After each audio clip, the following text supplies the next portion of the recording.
Hello everyone, welcome to Hindi literature with Bhavnagari channel पर। यदि आप हमारे चैनल पर नए हैं तो चैनल को सब्सक्राइब करें। तो आज का हमारा टॉपिक है, आज हम कहानी पढ़ेंगे एक टोकरी भर मिट्टी। एक टोकरी भर मिट्टी कब प्रकाशित हुई?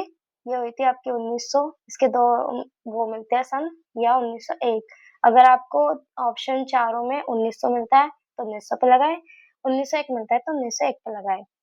इसके राइटर है माधवराव इस्प्रे। अब पहले इसकी पढ़ेंगे पृष्ठभूमि क्या है। ओके, चलो।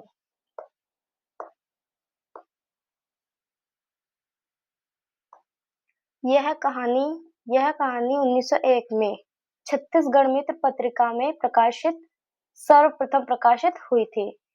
फिर इसके बारे में देवी प्रसाद वर्मा क्या कहते हैं? देवी प्रसाद वर्मा और अधिकांश विद्वान द्वारा सहमति बनी कि यह कहानी हिंदी के प्रथम मौलिक कहानी है, और एक ये आदर्शवादी कहानी। तो ये 2 पॉइंट आप नोट डाउन करते चलें, कॉपी पेन लेकर बैठो और इन्हें, चाहे आप देखो वीडियो चाहे बाद में देखे, जो भी देखे उनसे यही कहूंगी कि जो भी मैं पॉइंट बताती हूँ उन्हें नोट डाउन करते चले साथ के साथ। ये आप चाहे बाद में बना लेना, नोट्स आप पढ़ लेते पहले। अब आते हैं प्रतिपाद क्या है इसका। जमींदार द्वारा अपने महल के अहाते के लिए एक बूढ़ी, ये टाइपिंग एरर है, बूढ़ी है ये, इसे मैं सही कर देती हूँ। यह है बूढ़ी विधवा की झोपड़ी हटाने और जमींदार की आंखें खुलने के पश्चात झोपड़ी की जमीन वापस करने की एक छोटी सी आदर्शवादी कथा है। वाकई ये कहने में तो छोटी सी, लेकिन बहुत वाकई अ, बढ़िया है। बेशक ये छोटी सी है, पर इस छोटे से में ही हमें बहुत प्रेरणा दे के जाती है कहानी। तो चलते हैं अब इसके पात्रों पर। पात्र पात्र में भी 2 तरह के पात्र आते हैं, मुख्य पात्र और गौण पात्र। मुख्य पात्र वो जो हमें मतलब जिनका रोल होता ही है, और गौण पात्र वे होता है जिनका कहीं कहीं नाम आ जाता है। तो चलते हैं। मुख्य पात्र में आती है हमारी बुजुर्ग विधवा और जमींदार। तो बुजुर्ग विधवा कौन थी? बुजुर्ग विधवा जो थी, अपनी बहू और पुत्र की मौत देख चुकी थी। अब एकमात्र पोती ही उसके जीने का सहारा थी। आगे चलते हैं। जमींदार जमींदार कैसा व्यक्ति था? अहंकारी, दम्भी व्यक्तित्व का था। बाद में टोकरी भर मिट्टी न उठा पाने के पर अहंकार का द्रोहित हो जाना। गौण पात्र आ गए। अब हम गौण पात्र पढ़ते हैं। गौण पात्र में कौन कौन है? बुजुर्ग विधवा की पोती, सिर्फ उसका एक बार खाने का जिक्र आया था और एक बार उसकी उम्र आई। तो ये पॉइंट जरूर नोट डाउन कर लेना। गौण पात्र में कौन? पोती और जमींदार का वकील। ओके। अब इसकी विषय वस्तु क्या है? विषय वस्तु पढ़ेंगे। विषय वस्तु में मैंने 8-10 पॉइंट डाले हैं, तो इन्हें नोट डाउन कर लेना। देखते हैं किसको करके। चलिए। पहला नंबर पर विधवा बुजुर्ग महिला की पीड़ा। इसमें मतलब जो बुजुर्ग महिला है उसकी पीड़ा दिखाई गई है। दूसरे पर उसका शोषण होते हुए दिखाया गया है। तीसरा, कहानी की जो मूल संवेदना है वो है हृदय परिवर्तन। वाकई अगर वो बूढ़ी जो थी बुजुर्ग महिला, अगर वो राजा से एक टोकरी भर मिट्टी को उठाने के लिए ना बोलती तो शायद उसका हृदय परिवर्तन नहीं होता। ये बहुत ही अच्छा पॉइंट लगता है मेरे को कि वाकई एकदम इतना हृदय परिवर्तन, तो इसी वजह से इसे आदर्शवादी कहानी कहा गया है। अब चलते हैं 4 पॉइंट। अपनी मिट्टी से प्रेम का संदेश। वाकई अपनी मिट्टी से प्रेम का संदेश दिखा गया है। 5वें नंबर पर जमींदार का अहंकार और अंत में उसका हृदय परिवर्तन। सॉरी।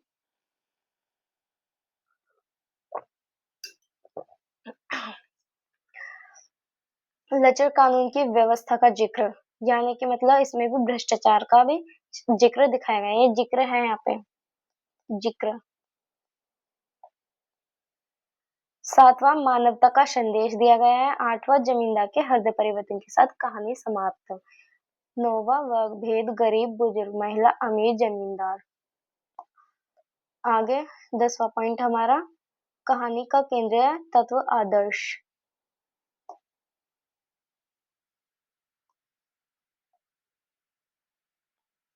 अब कहानी हमारी यहाँ से स्टार्ट होती है।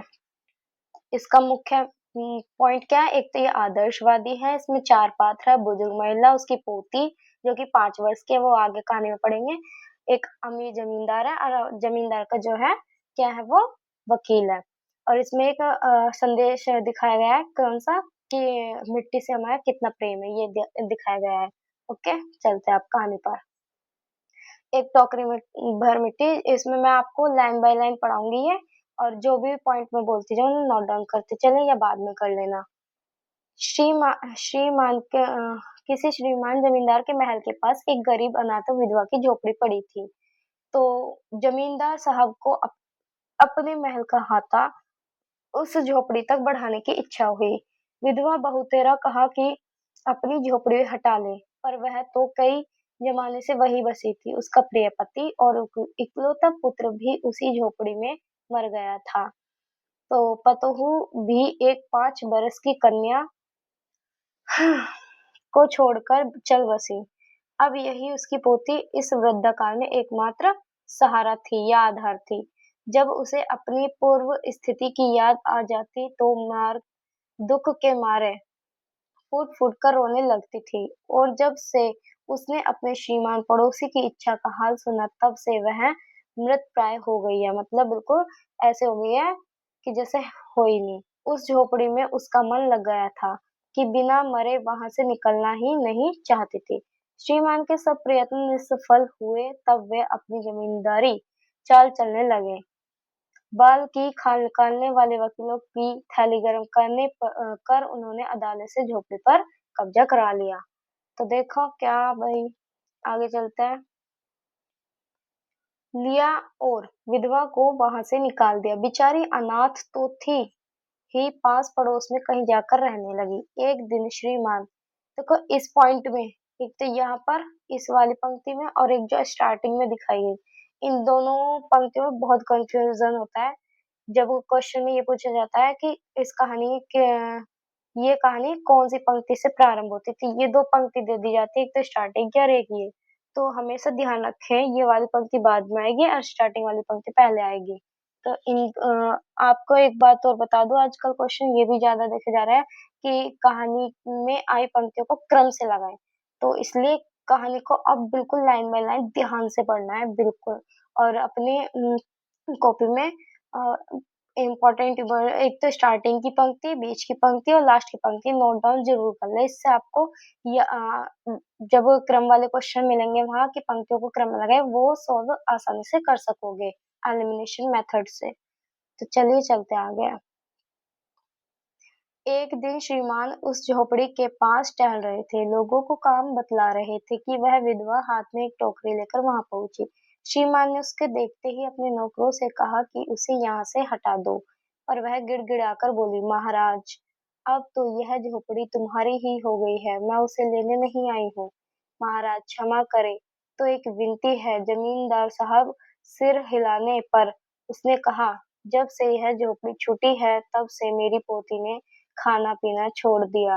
मैंने बहुत कुछ समझाया पर वह एक नहीं मानती।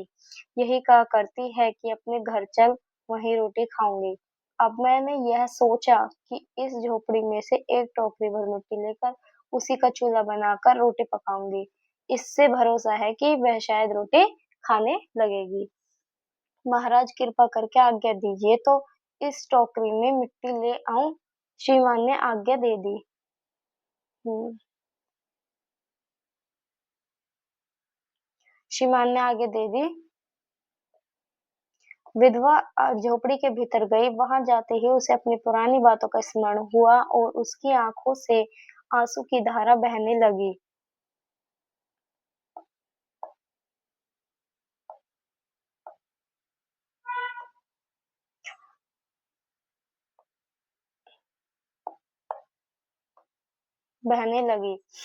तो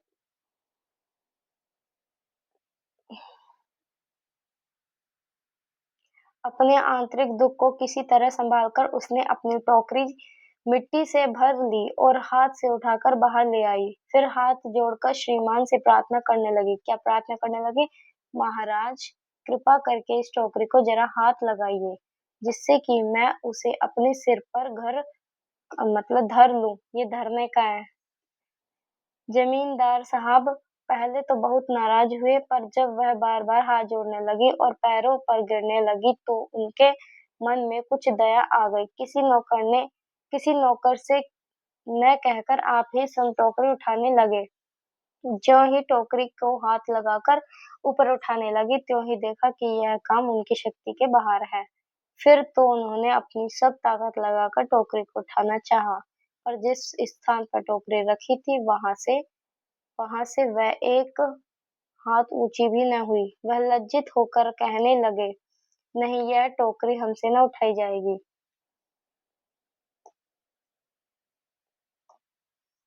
हमसे न उठाई जाएगी। यह सुनकर विधवा ने कहा, महाराज नाराज न हो, आपसे एक टोकरी भर मिट्टी नहीं उठाई जाती और इस झोपड़ी में तो हजारों टोकरियां मिट्टी पड़ी है। आप उसका भार कैसे जन्म भर क्यों उठा सकेंगे? आप ही इस बात पर विचार करिए। भाई सही बात है, जब उस पे वही मिट्टी नहीं उठाई जा रही तो उसमें तो हजारों टोकरियां मिट्टी पड़ी है, तो वो कैसे उठाओ?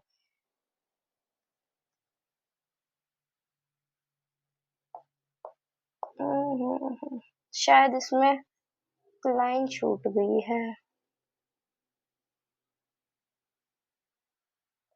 हम्म, इसमें लाइन मिसप्रिंट हो गई है कि वो धन मद से गर्वित होकर था, पर लेकिन उसका हृदय परिवर्तन हुआ और फिर उसने उसकी झोपड़ी वापस लौटा दी। यही है इसका लास्ट। वैसे मैंने आपको बता दिया है, पर सॉरी इस बात के लिए कि इसमें लाइन मिस हो गई है, कोई बात नहीं, पर मैंने आपको लास्ट बता दिया है।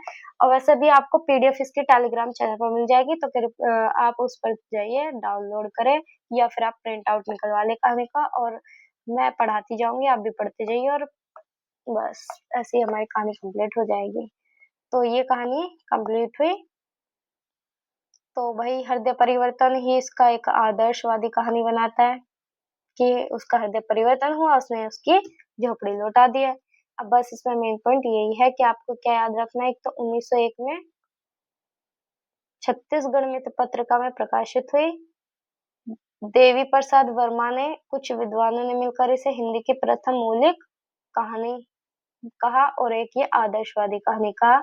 इनके पात्रों को नोट डाउन कर लेना। सन मैंने बता ही दिया है, राइटर माधवराव स्प्रे है, मुख्य पात्र गौण पात्र। और इसमें एक जगह आपको बता दूं कि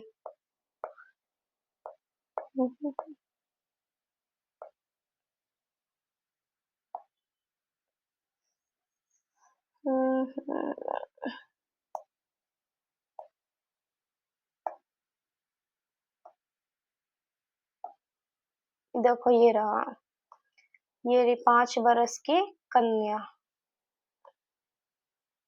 ये नोट डाउन कर लेना। क्वेश्चन आ सकता है कि विधवा की पोती की उम्र कितनी थी?